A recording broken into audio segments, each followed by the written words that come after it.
Hello my dear students, in this lecture I will discuss about fertilization and embryogenesis in detail. Under fertilization I will discuss what is fertilization and how the mature egg or mature ovum is fertilized by spermatozoa or sperm. And embryogenesis. What is embryogenesis? It is actually very much clear from its name, as the meaning of genesis is development or formation. And what is embryo?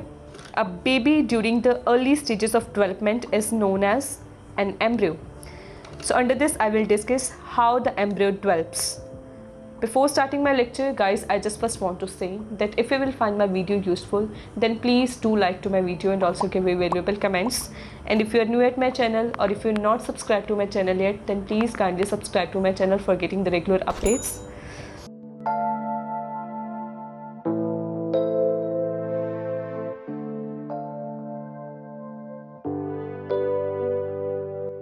Now starting the lecture with the definition of embryogenesis.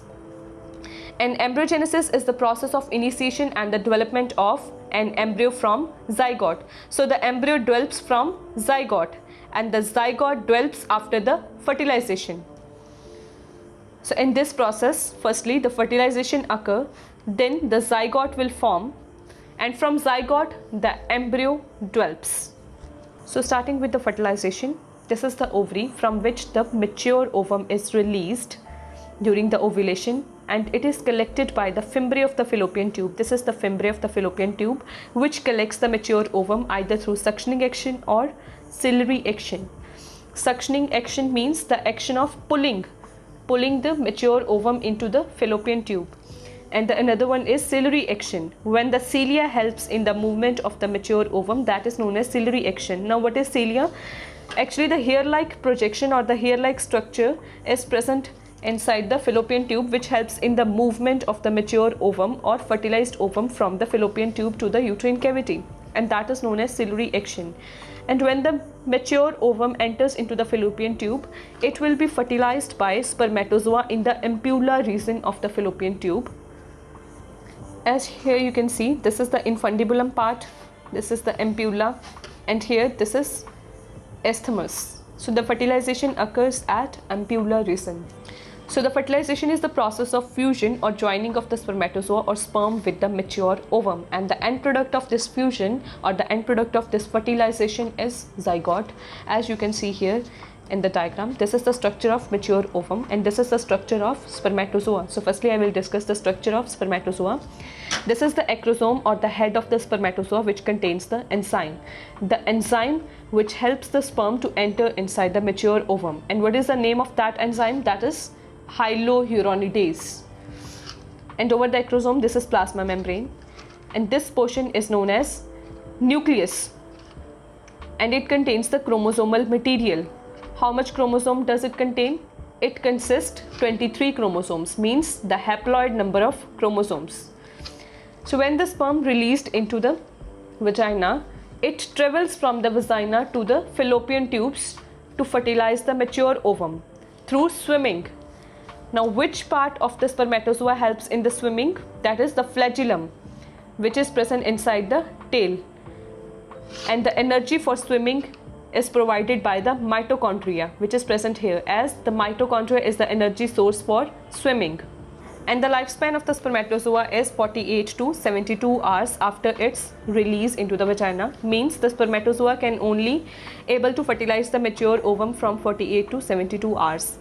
While in the case of mature ovum, the lifespan is 12 to 24 hours after its release, means the mature ovum can only be fertilized by the spermatozoa from 12 to 24 hours. Now the structure of mature ovum. Its outer layer is known as corona radiata. So the sperm binds with the mature ovum through corona radiata. And the layer next to the corona radiata is zona pellucida. It is a glycoprotein layer. It is actually a protective layer which protects the internal structure of the mature ovum, plus it prevents the polyspermy, means the entry of more than one sperm is prevented by the zona pellucida. The zona pellucida has sperm receptor, which is known as ZP3. So this sperm, when binds with the sperm receptor, that binding will trigger the acrosome to burst, and when the acrosome bursts, it releases the hyaluronidase enzyme, which helps the sperm to pass through the zona pellucida. The layer next to the zona pellucida is pervitelline space, and here after the pervitelline space, this is plasma membrane. So when the plasma membrane of the spermatozoa fuses with the plasma membrane of the mature ovum, it triggers the separation of the spermatozoa, as only this portion of the spermatozoa will enter into the cytoplasm of the ovum. The rest of the part of the spermatozoa will be separated. So after the separation, this nucleus will enter into the cytoplasm of the mature ovum, and when it enters into the cytoplasm of the mature ovum, the cortical granules, these are actually cortical granules, these will bind with the plasma membrane, and when the granules bind with the plasma membrane, it releases the enzyme which is present inside it, and that enzyme will cause the modifications in the zona pellucida in order to prevent the polyspermy. As those enzymes will cause the swelling inside the pervitelline space. As a result, the zona pellucida will move far from the mature ovum, plus it will cause the breakdown of the sperm receptors, and when there is no sperm receptor, there will no any binding, and when there is no binding, no sperm can enter into the zona pellucida. So after the fertilization, the mature ovum has its own nucleus. This is the nucleus of the ovum, plus it has the nucleus of the sperm or nucleus of the spermatozoa. These both contains the haploid number of chromosomes, means 23, and when it combines or merges, then it will known as zygote, as the zygote contains the chromosomes from both the parents, means from father as well as from mother. So it has diploid number of chromosomes, means 46, and it is known as zygote. So after the fertilization, here you can see the fertilized ovum has two nucleus, that is one of its own and the another one is of sperm or spermatozoa. So when these both nucleus merges or combines, it results in the formation of zygote, which contains the diploid number of chromosomes. So after the fertilization, on day 1 the cleavage occurs. What is the meaning of cleavage? It means the division of cell. Now what kind of division occurs? That is mitotic division. What is the meaning of mitotic division? That is, when the parent cell divides into two identical daughter cells, that is known as mitotic division. And here you can see the zygote divides into two blastomeres, which contains the equal cytoplasmic volume and equal number of chromosomes. And here you can see these blastomeres continue to divide. So on the day 1, the 2 cell stages occur after the mitotic division, and on the day 2 the 4 cell stages occur, and then 8 cell stages occur, while on the day 3 after the fertilization the 12 cell stages occur, and on the 4th day after the fertilization the 16 cell stages occur, and the cluster or the group of 16 cells is known as morula. So after spending the 3 days into the fallopian tubes, on the 4th day the morula enters into the uterine cavity. So here you can see the structure of the morula, which consists of 16 cells. So the cluster or the group of 16 cells is known as morula, and it is covered by zona pellucida, which is the protective layer which is present over the mature ovum. Actually, even after the fertilization, this zona pellucida layer remains for some time. So even after the mitotic division, the cell mass is not increased, means it is not increased in the size. That's why this zona pellucida does not break and it remains intact. And the central cells of the morula is known as inner cell mass, while the peripheral cells are the outer cell mass.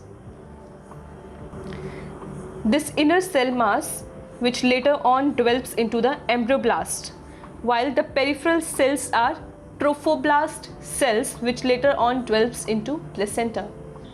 So after the morula, on the 5th day, blastocyst will form. This is the blastocyst, and the process of formation of blastocyst from the morula is known as blastulation. Now how the blastocyst forms from the morula? Actually, the sodium ions and the water is transported into the morula. As a result, the cavity will form, and this step is known as cavitation. And as a result, the blastocyst will enlarge, and due to the enlargement of the blastocyst, the zona pellucida stretched, and the breakdown of the zona pellucida occurs. Breakdown or lysis of the zona pellucida occurs, and that step is known as zona hatching. When the blastocyst escapes out from the zona pellucida, that is known as zona hatching. So here is the structure of the blastocyst. This is inner cell mass, and in the blue color this is trophoblast, and around it this is zona pellucida in the yellow color, and here this is the cavity which is known as blastocele. And as the blastocyst enlarged, the zona pellucida will be stretched, and there will be the lysis of the zona pellucida occurs, and the blastocyst comes out of the zona pellucida, and that is known as zona hatching. And this inner cell mass is also known as embryoblast, as it will dwells into the embryo, and the trophoblast will dwells into placenta. As the morula enters into the uterine cavity on the 4th day, so on the 4th and 5th day it remains free inside the uterine cavity, but on the 6th or 7th day the implantation of the blastocyst occur. Now what is the implantation? When the blastocyst burrows deep into the lining of the uterus, that is known as implantation. Or when the blastocyst attached with the wall of the uterus, that is known as implantation. Which wall? That is the endometrium layer, which is known as decidua during the pregnancy. So the blastocyst either attaches to the anterior wall of the uterus or to the posterior wall of the uterus near the fundus. So there are 3 stages of implantation, that is the apposition, adhesion, penetration and invasion. So what is apposition? When the blastocyst contacts with the endometrium, that is known as apposition.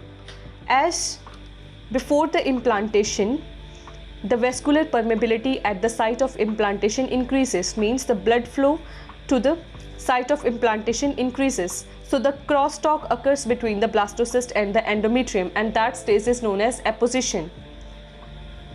And next is adhesion. When the blastocyst attaches with the site of attachment or the site of implantation, that is known as adhesion. Next one is penetration and invasion. When the blastocyst enters or penetrate into the endometrium, that is known as penetration and invasion stage. During implantation, the trophoblast cells are divided into 2 layers, that is syncytial trophoblast and cytotrophoblast. Syncytial trophoblast is the outer layer and cytotrophoblast is the inner layer. So in the invasion, cytotrophoblast cells help. Means the cytotrophoblast cells are involved in the invasion of blastocyst into the endometrium. As you can see in this diagram, this is uterine epithelium. So the epithelial layer of the uterus is known as endometrium, and during pregnancy it is known as decidua, as they already told. So the decidua is composed up of glands, stromal cells, blood vessels and lymphatic vessels, and this is the blastocyst. This is syncytial trophoblast cells, and these are cytotrophoblast cells, and this is inner cell mass. And here you can see the syncytial trophoblast cells start invading into the decidua, and it will only invade through the stromal cells which are present into the decidua. And as the blastocyst is having histolytic action, what is the histolytic action of the blastocyst? That is the breakdown of the stromal cells. So when the blastocyst breaks the stromal cells, then only it can enter into the decidua. So with more lysis or with more breakdown of the stromal cells, the blastocyst will burrow deep inside the compactum of the decidua. Compactum is the outer layer of the decidua. Here you can see the blastocyst is completely invaded inside the decidua. So after the implantation of the fertilized ovum, it is known as embryo. So here you can see in this diagram, these are syncytial trophoblast cells and these are maternal blood vessels. So when these syncytial trophoblast cells erode or destroy the maternal blood vessels, the maternal blood will enter into the lacunae system or lacunar network. So what are lacunae? these are the spaces which are filled with the tissue fluid. Here you can see in this diagram it is much more clear. These are lacunae. These are the spaces which was filled with tissue blood, but when the maternal blood vessels are eroded or destroyed, then the maternal blood enter into the lacunar system or lacunar network. So these are lacunae. And the further penetration of the embryo into the decidua is stopped by certain maternal immunological factors, and the original point of entry is sealed or closed by fibrin clot and later by epithelium.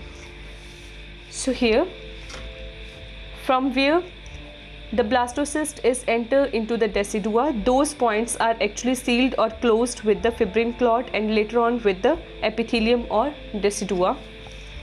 And the implantation is completed by 10th or 11th day, and this deeper penetration of the blastocyst into the decidua is known as interstitial implantation. Next is the development of the inner cell mass. As you can see here in this diagram, this is the inner cell mass, which is differentiated into two layers, that is the epiblast and the hypoblast. The epiblast layer is present above the hypoblast. As you can see here, the inner cell mass is having two layers, that is the epiblast and the hypoblast. The epiblast layer is also known as primitive ectoderm, means in future it will develop into ectoderm. And hypoblast is also known as primitive endoderm, means it will develop into endoderm. So ectoderm, mesoderm and endoderm, these are three germ layers which will form the various different body parts of the fetus. So ectoderm and endoderm, both these layers make the bilaminar disc, and these three germ layers make the trilaminar disc, and the formation of the trilaminar disc is known as gastrulation. So as on the 6th or 7th day the implantation of the blastocyst starts, while on the 8th day the bilaminar disc forms. As you can see here in the diagram, there are two cavities. From the epiblast, the amniotic cavity is formed. From the hypoblast, the yolk sac is formed. This is yolk sac, and this is ectoderm and this is endoderm, and these both layers forms the bilaminar disc. So bilaminar disc is formed on the 8th day. So after this, the primitive streak is formed. Now what is the primitive streak? Actually, the ectoderm cells start proliferating or multiply in the middle, plus on the lateral sides. And these ectoderms cells will later on known as mesoderm, means it will form the intraembryonic mesoderm. Now what is the function of this primitive streak? It actually decides the midline of the fetus. It separates the body of the fetus into two sides, that is into right and left side. And the lateral side proliferation of the ectoderm will later on develops into mesoderm. As you can see in this diagram, here you can see this is amniotic cavity, this is yolk sac, and this is ectoderm, this is endoderm, and in between both the germ layers this is mesoderm, and these three layers are collectively known as trilaminar disc. And here you can see this is the intraembryonic mesoderm, while here this is extraembryonic mesoderm, and the intraembryonic mesoderm is continuous with the extraembryonic mesoderm. And this is chorion. Actually chorion is made up of two layers, the outer trophoblast layer and the inner mesoderm layer. So this collectively known as chorion. So after that, in this diagram you can see the amniotic cavity is enlarged, while this is the yolk sac which is lined by endoderm. So this is endoderm, this is mesoderm, and this is ectoderm. From these three germ layers the body parts of the fetus develops, and this is the amnion and this is chorion. This is endometrium. as from the ectoderm, the skin is develops, hairs, nails, central nervous system and peripheral nervous system is develops. And from the mesoderm, bones, connective tissues, vertebrae, kidneys, reproductive system and circulatory system develops. And from the endoderm, lungs, digestive tract, stomach, liver, pancreas and bladder develops. So earlier I discussed about the development of inner cell mass, that how from inner cell mass embryo develops. Now I am going to discuss that how from trophoblast cells chorion and placenta develops. So after the implantation of blastocyst, as the implantation completes on 10th or 11th day after the fertilization, so on the 13th day the syncytial trophoblast cells produces the finger-like projections which are internally lined by cytotrophoblast, and these finger-like projections are known as primary stem villi.